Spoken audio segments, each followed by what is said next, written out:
Welcome back to the Betting Exchange. And look, we want to make sure everyone has fun getting in on the action, but we do want you to do so responsibly. Visit haveagameplan.org and bet responsibly. And now we're going to get into some NHL hockey talk. So the NBA playoffs, well, they are in full swings right now. We have the NFL draft coming up on Thursday, and we've got the NHL playoffs starting on May 2nd. We know that the Rangers are in, but we don't know who they're going to face in the first round. And here to talk hockey with us is our friend Kevin Kurz with The Athletic. Kevin, how's it going? Good, Katie. How you doing? Pretty good. I got a lot of questions for you today, and I'm going to jump right into them. So how important is this Rangers-Hurricane matchup for both teams heading into the playoffs? Yeah, it is, isn't it? And it isn't, right? The old answer. I think if you're the Rangers, you really just might be content staying in second place and hosting either Washington or the Pittsburgh Penguins. And those are two teams right now that have some real issues in goal. And, you know, from the Carolina perspective, they've essentially got the division wrapped up. Even if they lose this game, they're going to end up playing the New Jersey Devils in their final game, and the Devils have not been very good. They're really kind of a mess right now. So I do expect Carolina to wrap up the division, but we might just be at the point in the regular season where both of these teams headed to the playoffs. They're more concerned about staying healthy and going in with a full slate of players than they are worried about the seeding at this point. Kevin, now Carolina has some injuries at the goaltending position. How is that going to affect them going forward through the playoffs? Yeah, it's a huge concern. The last position you want to be worried about going into the playoffs as an NHL team is the goaltending position. And Carolina had Frederik Andersen, who was a legit Vezina Trophy candidate as the league's top goalie. He suffered a lower body injury last week. They bring in Antti Ranta, who is a former Ranger himself. He's had injury problems. He got hurt. Now he's going to back up tonight to this rookie, Peter Kachetkov, which I'm probably not saying that right. He's going to be backing him up tonight.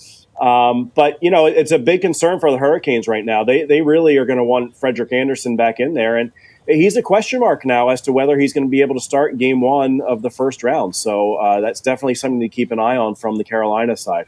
That's definitely scary. And you touched on Florida a little bit. Is there anybody who can beat the Panthers right now? Yeah, well, not in the first round. They're going to be heavy favorites in the first round, and I think whoever they play, they're probably going to knock off pretty easily. This team's just an offensive machine.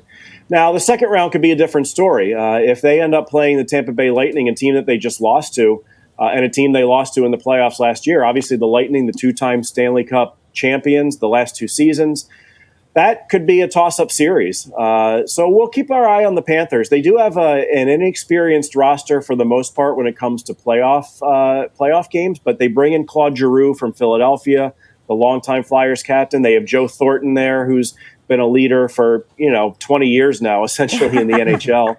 So they have some guys there that have been through these battles before. And I think if you're the Florida coach, the Florida front office, you hope that some of those veteran guys can sort of impart their wisdom on the young guys and remind them what it takes to go on a deep playoff run. You know, it's funny, Kevin and I know each other from the San Jose Sharks because I'm a big Sharks fan and he was a Sharks reporter for a while.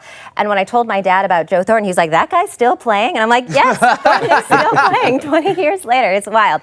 All right, so we know that you are in D.C. right now covering the Capitals taking on the Isles tonight. So talking about the Rangers in the first round, do you think they'd rather see the Capitals or the Pittsburgh Penguins?